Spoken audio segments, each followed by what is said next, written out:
Você que utiliza o React no dia a dia, você entende bem como que funciona o fluxo dos hooks dentro do React?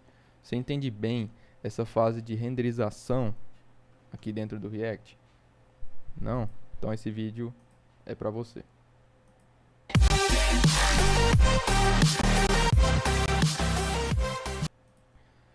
Fala galera, beleza? Júnior Alves aqui. Bom, no vídeo de hoje a gente vai entender um pouquinho mais, né?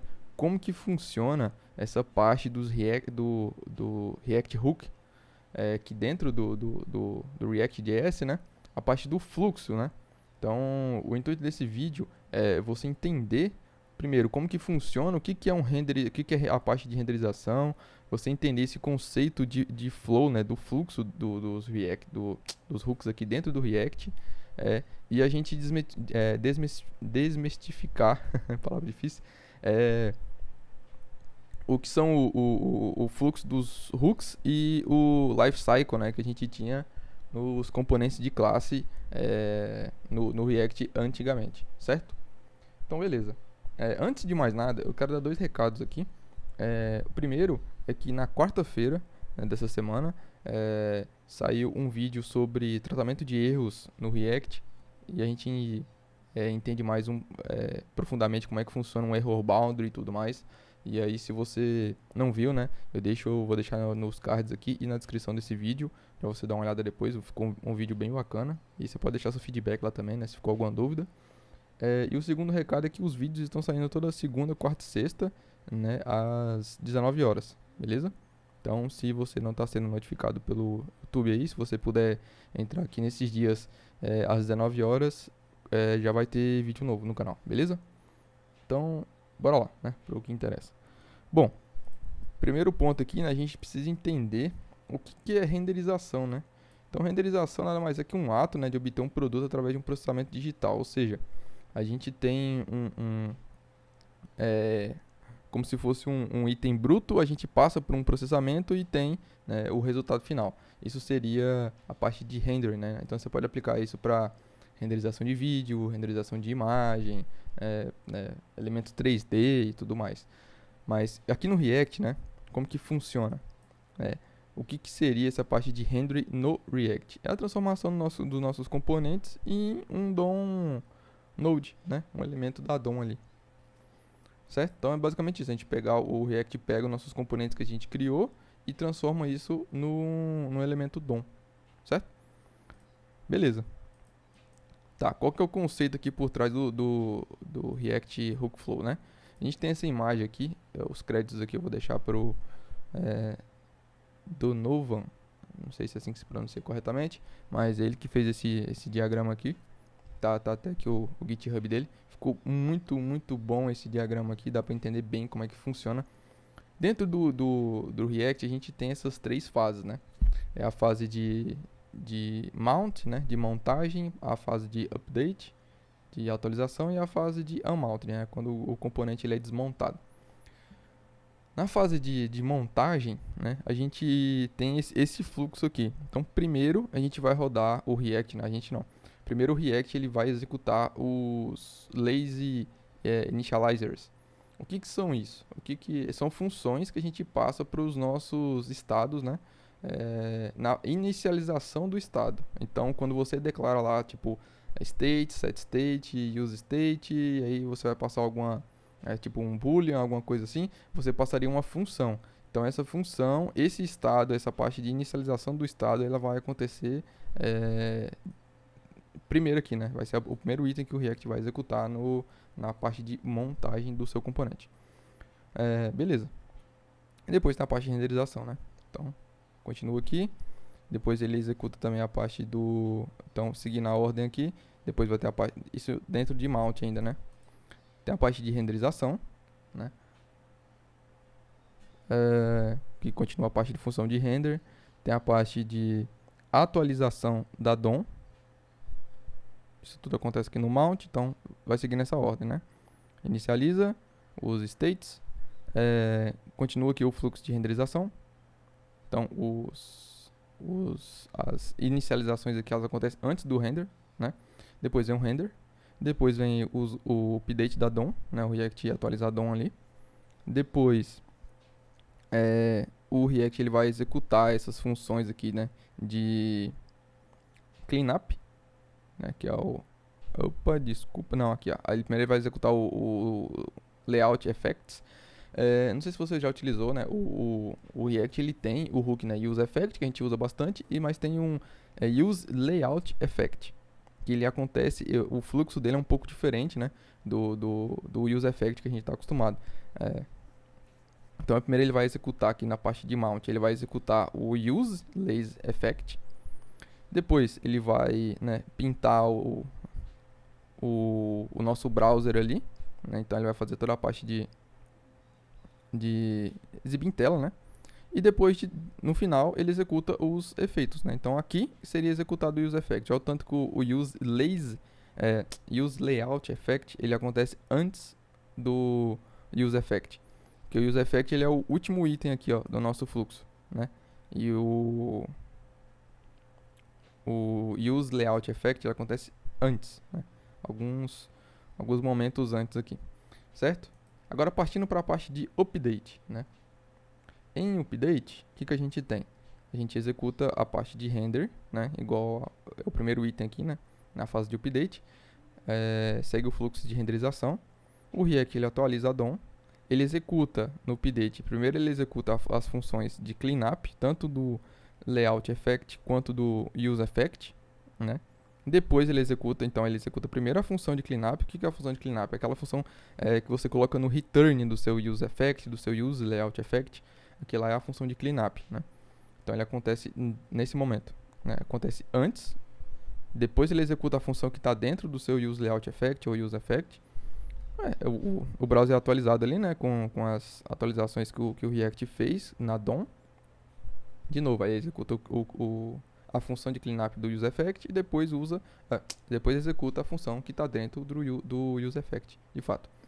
E na última parte, que é a parte de unmount, ou seja, quando o seu componente ele vai sair de tela, ele vai ser desmontado, ele executa apenas dois itens, que é as funções de cleanup, cleanup use effect, ou use layout effect, e por fim as funções de cleanup aqui do use effect, certo? Acho que ficou um pouco confuso, né, explicando assim, mas vamos entender direito, né, como é que funciona. Antes de mais nada, que eu até deixei aqui bem explícito, a gente não deve confundir, né, esse fluxo dos hooks com o lifecycle que a gente tinha nos componentes de classe, certo? Eu vejo bastante artigo a gente vendo algo parecido com isso, né? O componente de mount ele foi substituído pelo use effect com o array de dependências vazio, ou seja, ele vai executar apenas uma vez, né? Só quando aquele componente foi exibido em tela. O componente de update, ele é como se fosse um use effect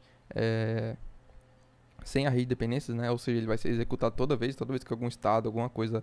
o componente em si, ele renderizar novamente, o use effect vai ser disparado sempre.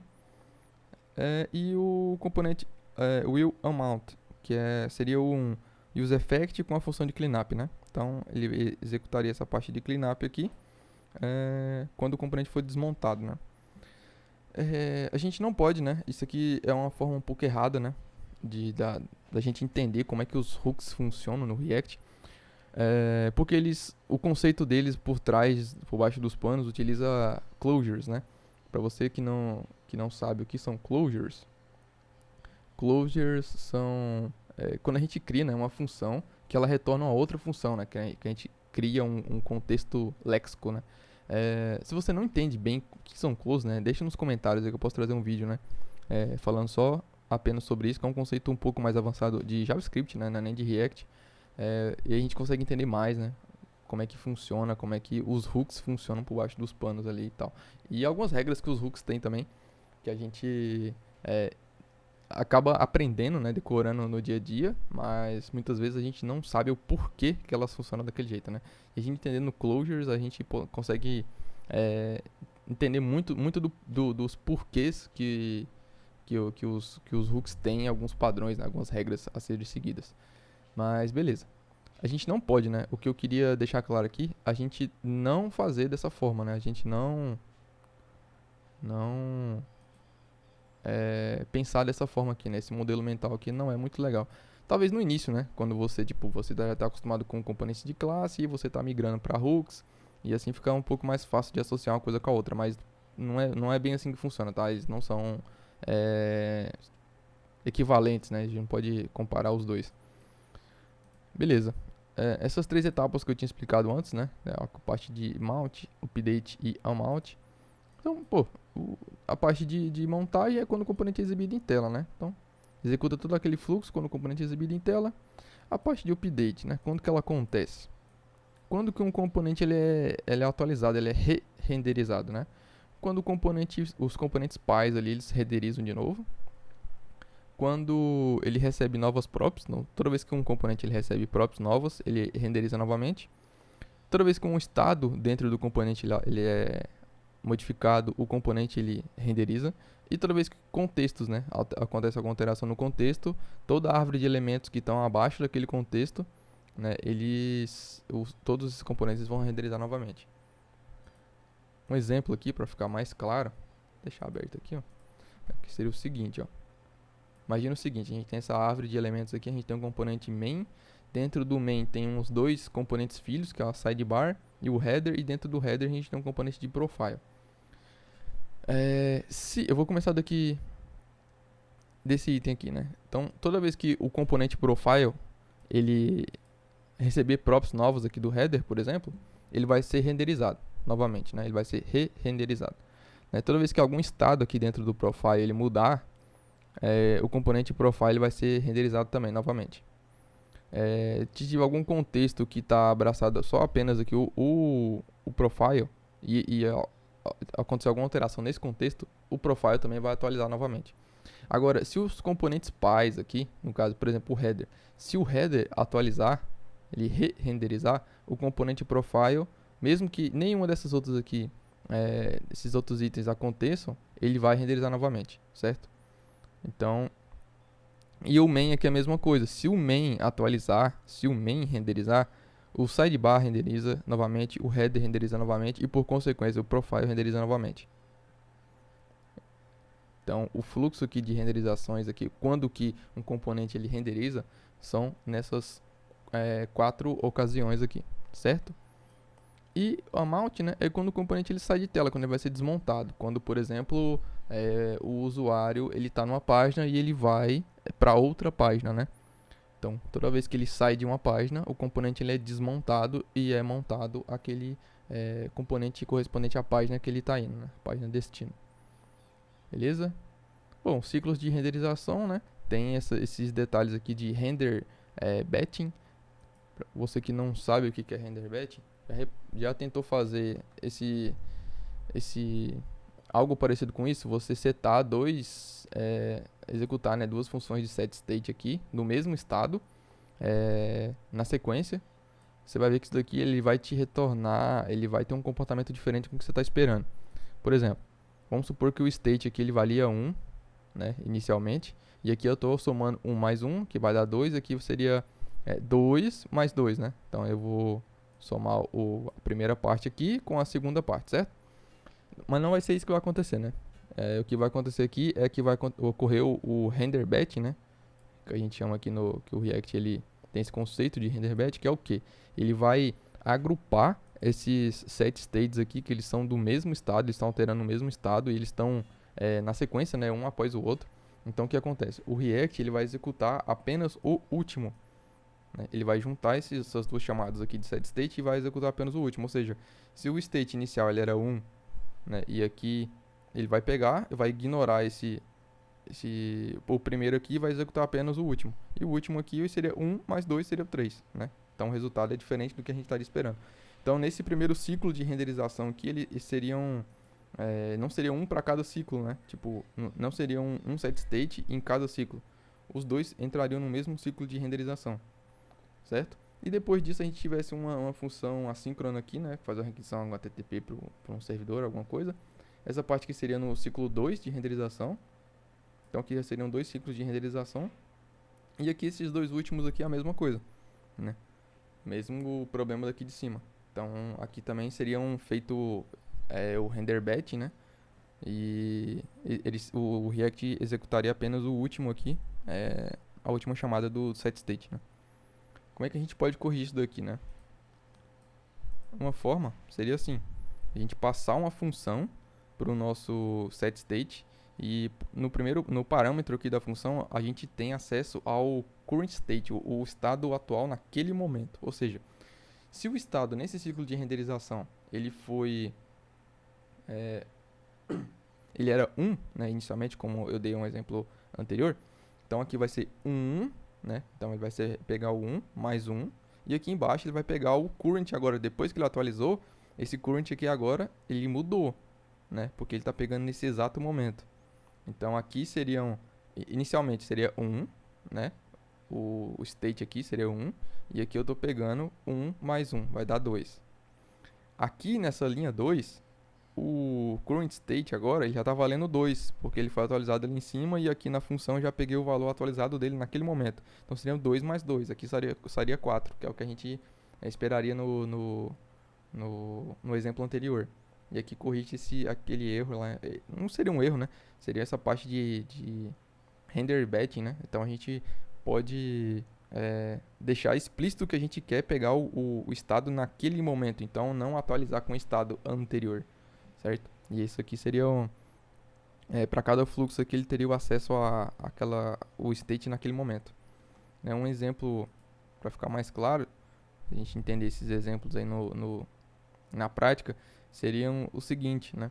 Imagina que a gente tem uma xícara de café ali, 3 minutos atrás ela estava quente, 2 minutos atrás ela estava morna, e o café estava morno, e agora, né, nesse exato momento, ele está frio. Ou seja, em cada momento aqui seria um state diferente, né? Então, em 3 minutos atrás seria um state, 2 minutos atrás seria outro state, e agora, nesse exato momento, seria outro state. Então, são 3 estados diferentes pro mesmo item aqui. No caso, o item seria o café, certo? Então, é o mesmo exemplo aqui de a gente ter acesso ao current state, né? A gente tem acesso ao estado naquele exato momento, né? Aquele exato momento ali, por exemplo, 3 minutos atrás, 2 minutos atrás, agora. Beleza, eu vou deixar os créditos aqui também, né? Do Danovan, que é o que fez esse diagrama aqui interessante aqui pra gente entender como é que funciona o React Flow, né? Hook Flow. Galera, no vídeo de hoje era isso, né? Eu queria deixar agradecer aí, né? Quem assistiu até aqui. Mas se você tem algum comentário, alguma dica, algum feedback, deixa aí nos comentários, né? Deixa o like no vídeo também, compartilha se você puder. Se inscreva no canal, tá sempre saindo um vídeo novo aí. Eu quero trazer bastante vídeo de alguns conceitos mais avançados de React, que eu vejo que não tem tanto conteúdo aqui, pelo menos em português, né?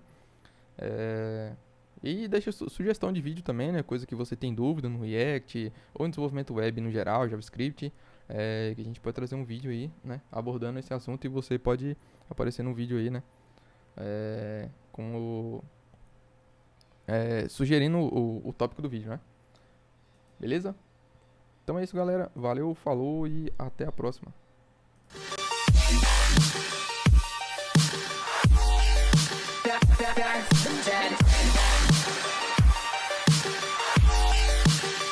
Back from the dead.